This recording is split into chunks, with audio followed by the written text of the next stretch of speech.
welcome to my review of The Hunger Games.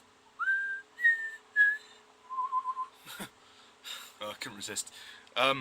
So yeah, with the release of the fourth and final film, The Hunger Games Mockingjay Part 2, upon us next week, I thought it best to go back to where it all started. And, well, I mean, I had actually reviewed the first three films on my channel last year for the release of Mockingjay Part 1, but I thought it best to redo them just because, just so I can have fresh opinions.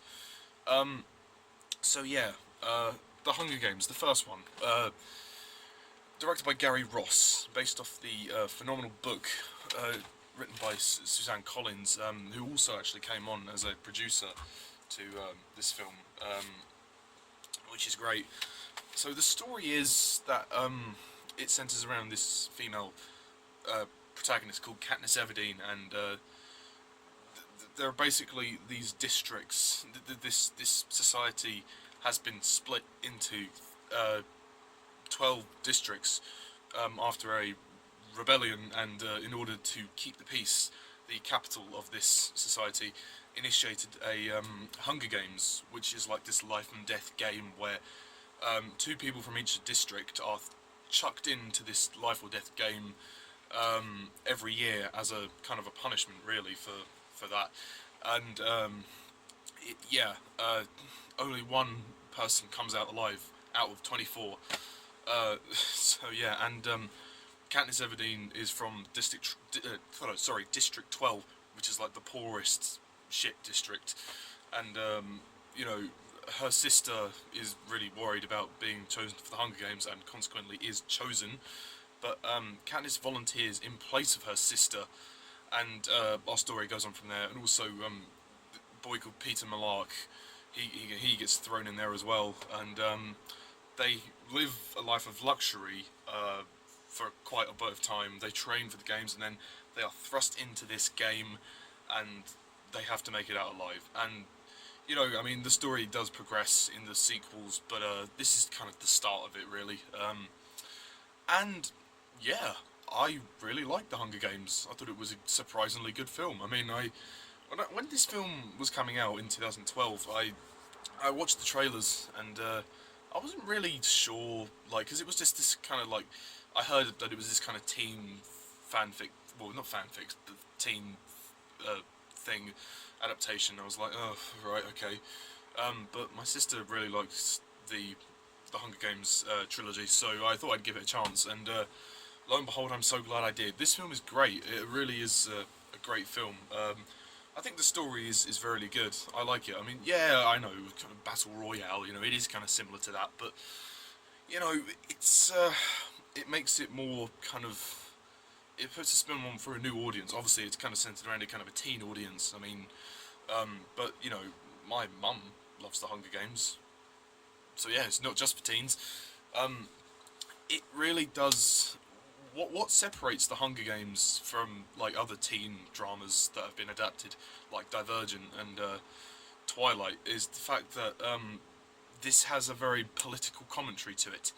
It's ultimately about the corruption of society and how, you know, society can manipulate us into do certain things. It's about that hierarchy, kind of, and as some of the later films displays, this kind of sense of propaganda, this kind of, like, almost kind of this, you know, the government kind of brainwashing you. Essentially, what the Capitol has done in this series, you know, they brainwash everyone into thinking they're like the greatest, you know, society ever, and they bring you great peace and prosperity, but ultimately they are basically giving you the shittest life you can imagine. And, you know, it's a great story. I mean, not just only because of that, but also because of the clear emotional drive that you have with this, which is Katniss volunteering for this life or death game in place of her sister. She does it to save her sister's life, and it's a powerful story in that respect, and Suzanne Collins did a great job at kind of driving that, and a lot of people, particularly young teenage girls, have really connected with this, which is amazing, you know. It's amazing how many people have actually connected with this story, and I actually do as well. I find this really powerful, a really powerful storyline that still holds up. 3 years after it's been released, it's 2015 now. We're almost at the end of the series. The characters. I really like Jennifer Lawrence as Katniss Everdeen. This part was made for her. Literally, this is, probably some of her best acting I've ever seen. I mean, she's great in X-Men First Class. She's great in every other film that I've seen her in. But in this, it just works. Like, she's so good. She has that kind of spunkiness. She has that rebellious element to Katniss. She's tough. She's a fighter, and Lawrence does a great job of really delving into the character. I mean, I know the book is told from a first-person perspective. People are a little bit annoyed that this film isn't the film isn't told the same way. But I mean, in one way I can kind of understand, but in another way I think it's interesting to show it from a different side. I mean, it's a film. It can have creative license. And yeah, her character's really good, and I like how strong she is. She goes through hell for her sister. I bloody well hope her sister's grateful for what she's done. I mean, if her sister didn't at least say thanks, come on, really. I mean, well, by the way, the beginning scenes where Katniss is trying to comfort her sister, Primrose, the little actress that plays Primrose is actually quite good. She's a good little actress. She's a good little actress. Moving on to the other main characters, we have Josh Hutcherson as Peter Malark. I really like Josh Hutcherson as an actor. I mean, yeah, he's a bit of a teen heartthrob, but who cares? He's a great actor. I've seen him in great films. Well, sort of great films. I mean, I've seen him do great acting in other films. Like, he's really good in Bridge to Terabithia. I really recommend that film. I need to review that film one day, because that film is just great. He's great in that film. He's also in Zathura as well, which was all right, and he was pretty. He was only about 10 at the time. He was pretty good in it. I haven't seen him in anything else, but yeah, he's really good in that and Bridge to Terabithia, and in here he's great as Peter. I really like Peter because he's just this kind of innocent. Well, he's a baker's boy, and he's innocent, and he's just kind of caught up in all this. I mean, he's not done anything wrong, and he's just kind of caught up in all this. And I mean, yeah, you could lose the love triangle thing, like he fancies Katniss, and they develop that further in the sequels, which I won't go into too much to it now, but yeah, that scene in the cave when he's kind of like, she kind of inadvertently declares her love. Well, it's not really. She kind of putting on an act. I don't believe that Katniss is actually in love with Peter in this film. I do in Catching Fire, but not in this film. I believe he's in love with her, obviously, and Gale. Ooh. Yeah, no, Josh Hutcherson's really great, and he as Peter, and he has that great sense of kind of bravery and courage. Peter's a very brave character, and I really like that. Throughout the films, that's shown. Not so much in Mockingjay Part 1, because he's not really in that much, but I'll get into that later. You have Gale, played by Liam Hemsworth. He's not in the film very much, but when he's there, he's quite good. He gets more to do in the sequels, but Gale's pretty good in the first film. He's good as an introduction. This is pretty good. I can't really say much about him, to be honest, and I haven't read the books, so I'm not going to be comparing to the books. Sorry.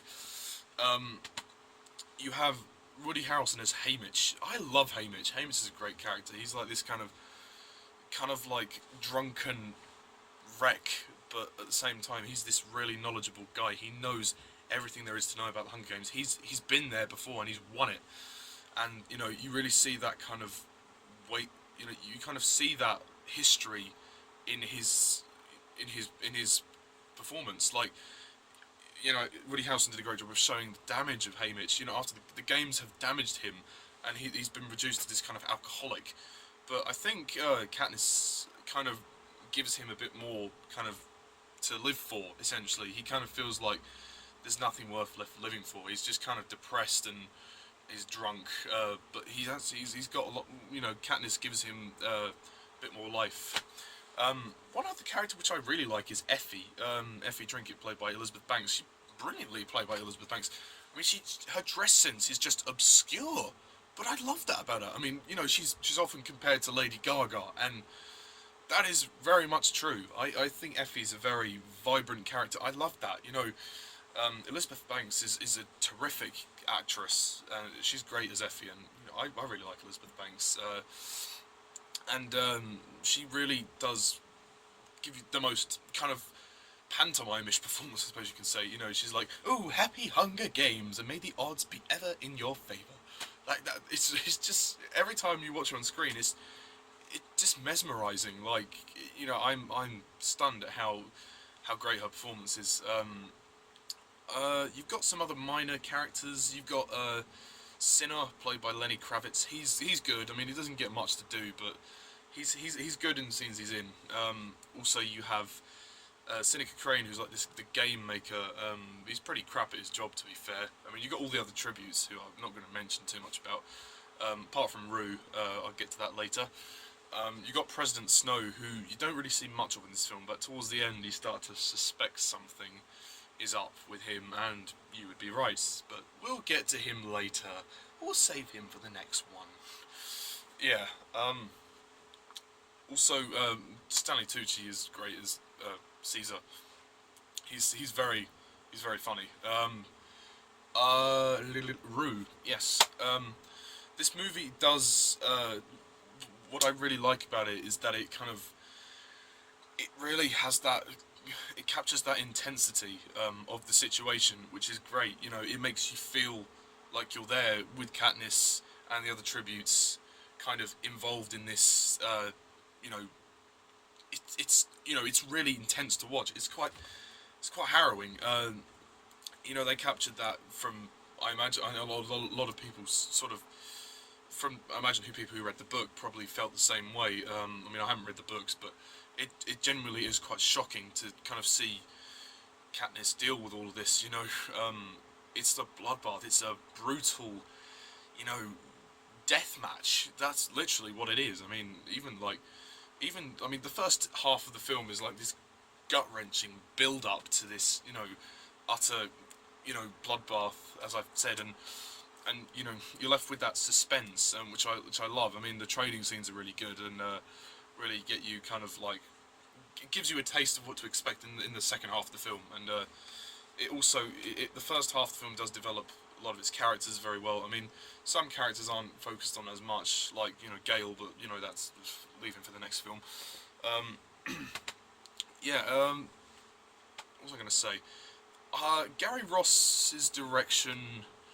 For me, it's a bit hit and miss. I mean, I like his direction in the sense that he gives you, he captures that feeling of intensity, and he makes you feel the impact of the situation throughout the film and throughout the characters. You know, you feel Katniss's struggle, and you feel the harrowing. You know, the amount of death in the film is extraordinary, and you feel the brutality of it all, and that's what I like about Gary Ross's direction. He keeps you in the moment. Like, you know, and he keeps you interested in the characters and the story as well. But the problem I feel with his direction, it's not perfect. I feel that his direction kind of is lacking in. He tries to make it too. I think he goes a little bit too far. I think he tries to make it a bit too gritty and realistic when it's set in a dystopian future, which is gorgeous to look at. I'll explore more about that in a minute, but his direction kind of staggers into this realistic, gritty, you know, violent, you know, deathmatch. I understand that it's kind of a homage to Battle Royale, but it is a little bit too far. I mean, the Blu-ray's rated 15, so it's, you know, it's a little bit like OTT. Like, just cut back on the. I think towards the second half, when you see all the people die, like, some of the deaths are quite, like, a bit intense to watch. It's not for kids. Like, no, it's not for kids. Even some teens might get a bit like, ooh, like, shocked by it. I mean, there is a shock factor of it, but this film, like, if it has any problems, this is the biggest one. The appalling camera work. The camera work is so bad. I mean, it's a good film, but sometimes it's really distracting watching the camera shake constantly. It's like, you know, mount the camera on a fucking tripod and move it on a rig or a dolly. just fucking keep it straight. For God's sake, you don't need to keep shaking the camera to disorientate us. Jeez, it's not Cloverfield. Oh, for fuck's sake. I mean, that's probably the worst. The biggest bugbear of the film is the shaky cam, and it really is distracting. I mean, after towards the second half of the film, especially when you see a lot of fights. I mean that final fight is just embarrassingly filmed.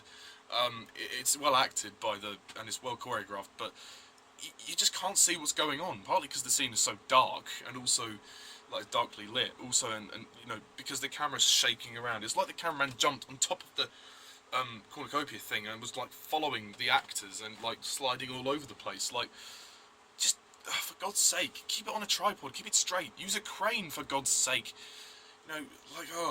It's sometimes the action sequences are really hard to, see.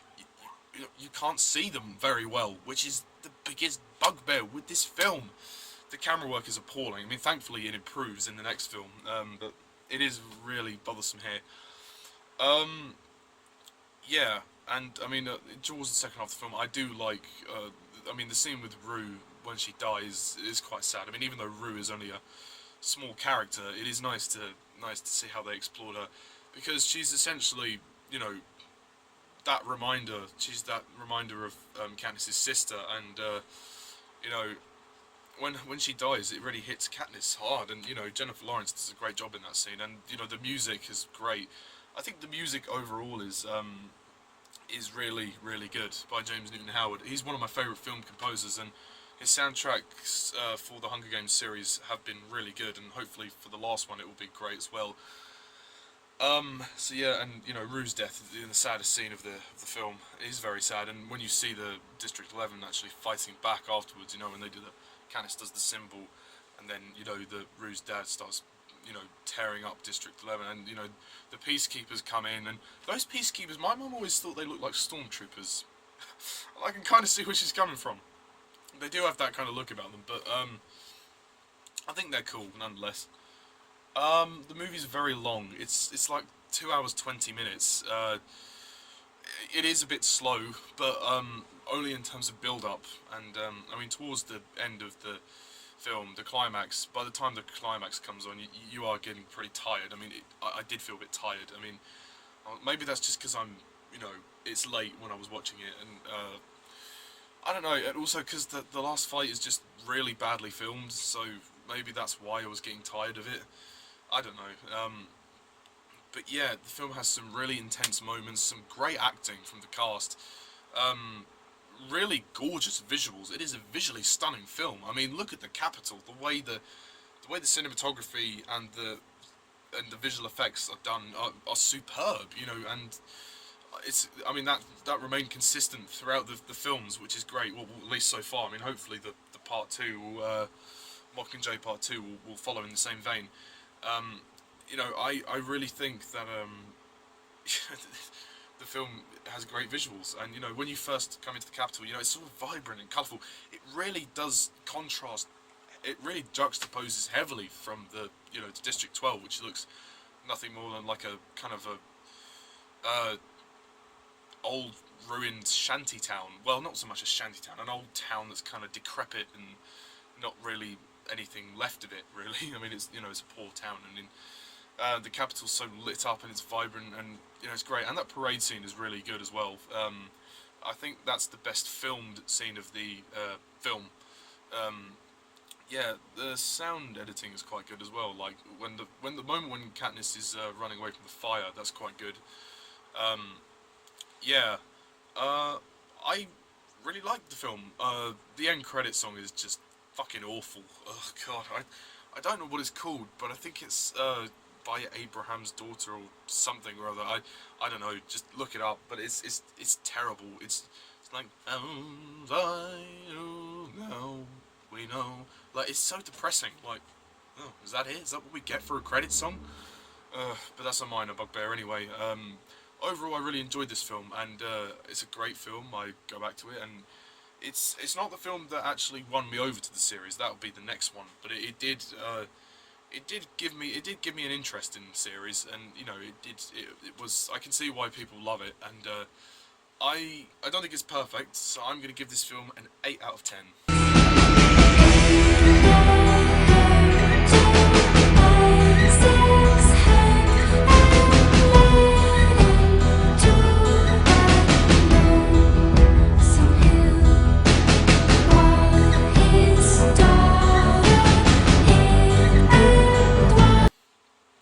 I think it's thoroughly deserved. Jennifer Lawrence just fantastic in this. So yeah, that's my thoughts on the first Hunger Games film. What did you think? Put your comments down below, let me know. Tune in next time when I review the Hunger Games Catching Fire, which I'll hope I can get up by tomorrow. If not, then